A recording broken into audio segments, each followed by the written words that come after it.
वो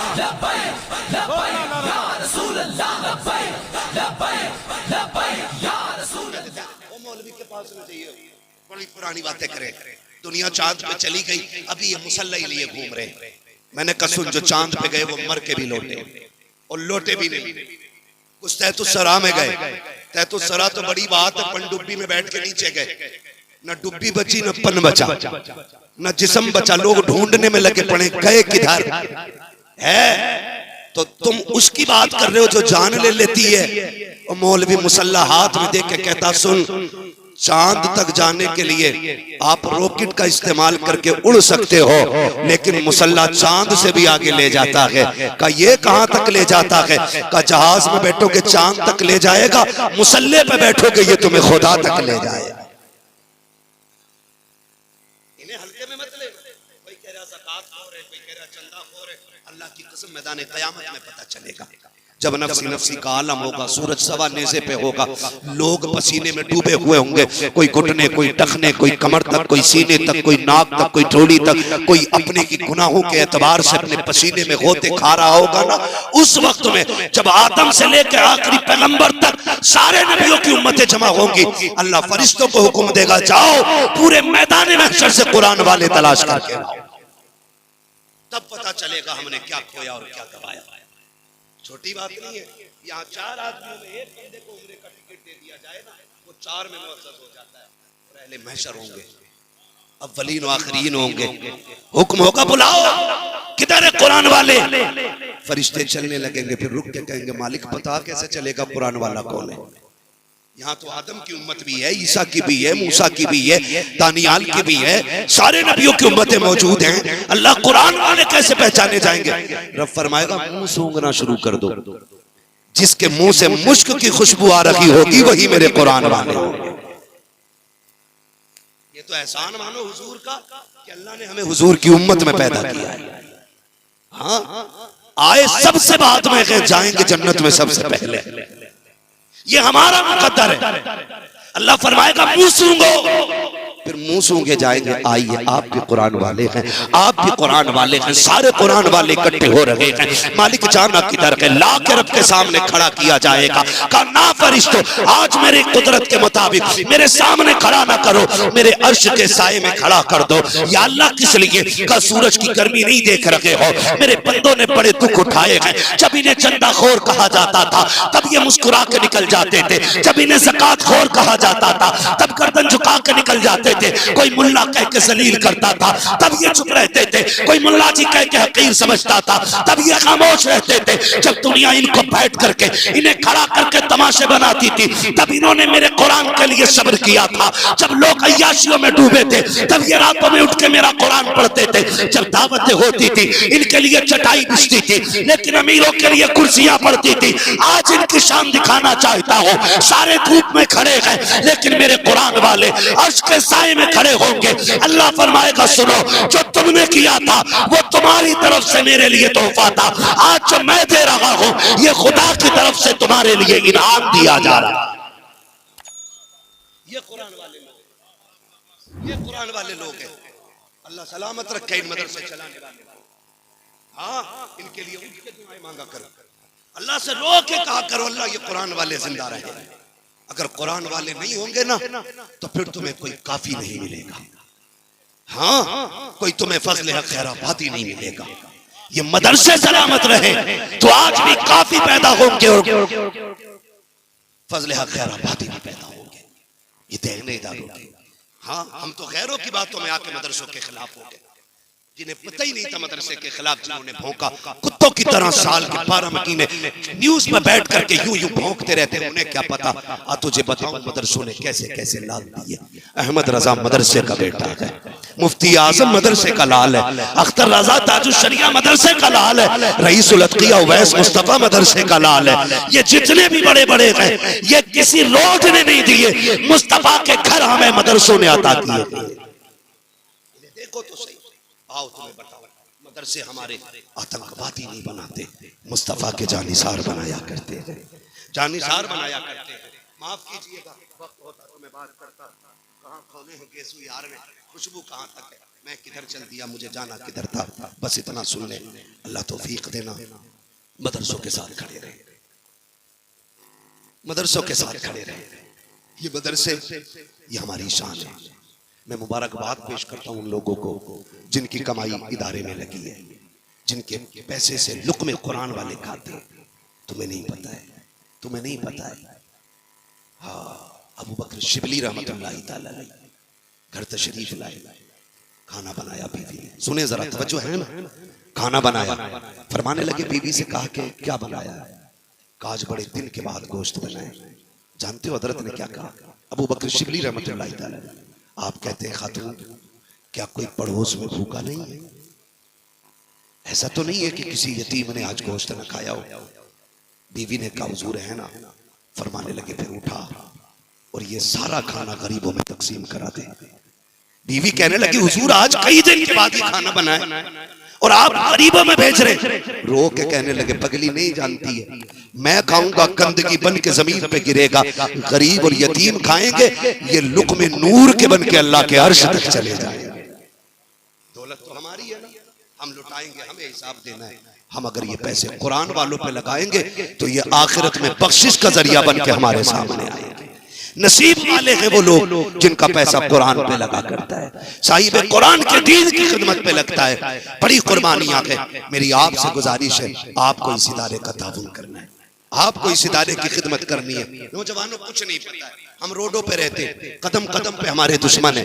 हाँ दुश्मन है। मैं ये बात अक्सर कहा करता हूँ अब्दुल कादिर भाई, अक्सर कहता हूँ कि एक नौजवान ने मुझे फोन किया, बताता हूँ मैं ये बात ताकि अल्लाह करे दिमागों में बातें उतर जाए। उसने मुझसे कहा हज़रत जी अल्लाह ने बड़ा करम कर दिया, रात मेरी आंख लग गई, मैं गाड़ी चलाता रह गया और देखो हजरत तकरीबन किलोमीटर गाड़ी चल गई, मैं सोता रहा कोई एक्सीडेंट नहीं हुआ। फिर खुद ही कहने लगा देखा मेरा कितना अच्छा तजर्बा था, मैं पुराना ड्राइवर हूँ। मैंने कहा पगले बस ये बता कोई नेकी करता है कि नहीं? उसने कहा नेकी तो कोई याद नहीं, इतना पता है जब महीने 8 दिन 15 दिन में घर जाता हूँ ना तो मैं अपनी कमाई का कुछ हिस्सा मदरसे के बच्चों को जाके दे के आता हूँ। मैंने कहा फिर बस कर यार, ये तेरी गाड़ी जो बच गई ना ये तेरे तजर्बे ने नहीं बचाई है, जब तू सो गया था किसी की दुआएं तेरी हिफाजत करने लग गई। अपनी कमाई में भूखों का हिस्सा रखे, अपनी कमाई में रोजी रखे। खुदा की कसम हमारी तुम्हारी रोज भूख कितनी है? 2 रोटी की भूख है। कितनी है? जोर से बोलो यार, 2 रोटी की भूख है। वो कमाते कितने? 100 रोटी। अल्लाह जो दे रहा है ना वो रज़ाक है। हमारे हिस्से की तो 2 ही थी, फिर 100 क्यों? तो फिर पता चलता। वो कहता मैं कभी लेके आजमाता हूँ कभी दे के आजमाता हूँ। तेरी भूख 2 थी, मैंने 100 दी ना तो फिर समझ उसमें 50 किसी और की भी होगी। फिर कोशिश करो किधर देना है, किधर देना। अगर जन्नत में जाना है ना तो फिर तैयारियां करनी है। ये कब्रिस्तान है मेरे ख्याल से,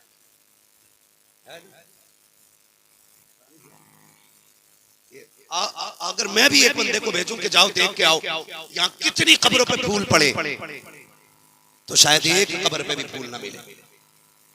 अगर ये देखने पूछूं कि जाओ देखो जाके कोई कब्र ऐसी भी है जो बैठी ना हो तो कई सारी कब्रें बैठी हुई नहीं। इस कब्रिस्तान को देखो, मैं कहता हूं गारंटी है आज अगर हमें अपने बाप दादा की कब्र पे मिट्टी डाल के उसे सलामत रखने का वक्त नहीं है तो आने वाली कल की नस्लों के पास इतना टाइम होगा जो हमें बख्शवाने के लिए यहाँ डेरे डाल के बैठ जाएं? बोलो होगा इतना वक्त? नहीं होगा। जब मैं दादा की कब्र पर नहीं जा पाता तो मेरी औलाद को क्या मैं गारंटी देता हूं कि उसे इतना वक्त होगा जो मेरी कब्र पे आए? नहीं ना, कोई गारंटी नहीं है। तो फिर भाई अपनी कब्र का इतना इंतजाम कर जाओ कि दफन होने के बाद कभी भी ना आए ना कोई, तब भी जन्नत की खिड़कियां खुली रह जाए। करेंगे इंशाअल्लाह। ऐसी तैयारी कर जाओ कोई ना भी आए खिड़की खुली रखे। आप कहोगे कैसे? तो सुनो, ये जो कुरान पढ़ने वाले लोग हैं हमारी औलाद हमारी जायदाद को माले गनीमत समझ के झगड़ा करेगी। कोई कहेगा 3 बीघे मेरी है, कोई कहेगा 5 बीसे मेरी है, उसमें का 1 बीसा कोई मस्जिद को नहीं देगा, कोई मदरसे को नहीं देगा, बल्कि बाप की जमीन पे भाई भाई का कत्ल करेंगे, एक दूसरे को कचहरियों में खींचेंगे, एक दूसरे को जलील कर देंगे। ये दुनिया बड़ी बेवफा है।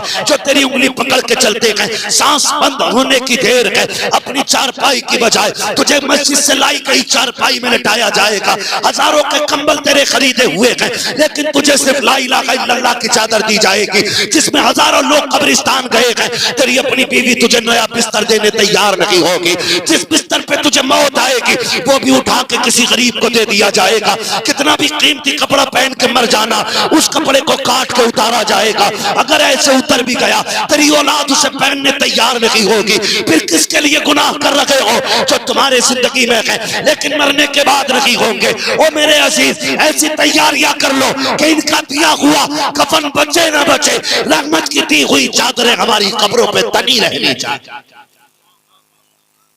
करेंगे इंशाअल्लाह।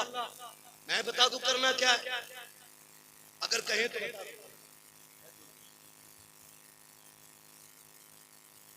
थके तो नहीं है, मुझे पता है 9 बजे से बेहतरीन तो खाया नहीं होगा ना, मगर खैर कोई मसला नहीं है ना। कभी हम रूहानी ग़िज़ाएं खाते हैं, कभी जिस्मानी ग़िज़ाएं खाते हैं। जब साबिर पाक 12 साल बगैर खाए खड़े रह सकते हैं, तो उनके चाहने वाले 12 घंटे बगैर खाए नहीं बैठ सकते हैं। तो भाई खुदा सलामत रखे, मैं करना क्या, असल चीज ये है मैं करना क्या।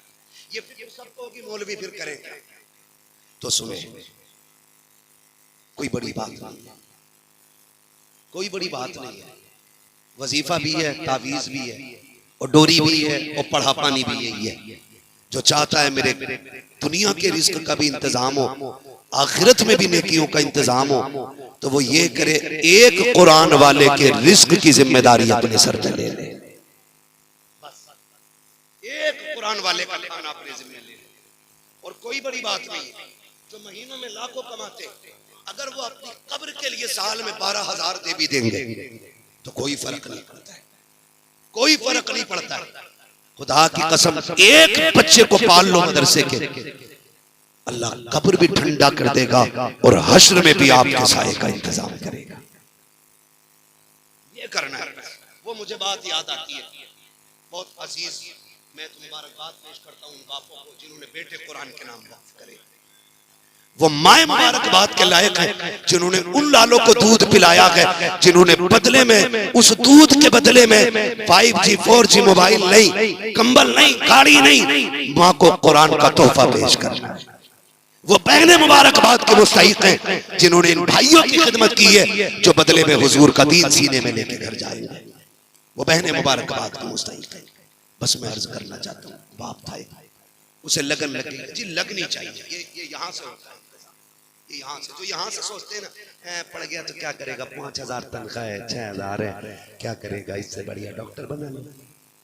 कुछ ना बना सको पुलिस वाला ही बना लो। जो भी मोटरसाइकिल वाला पकड़ा जाता है 20 रुपए तो दे ही जाता है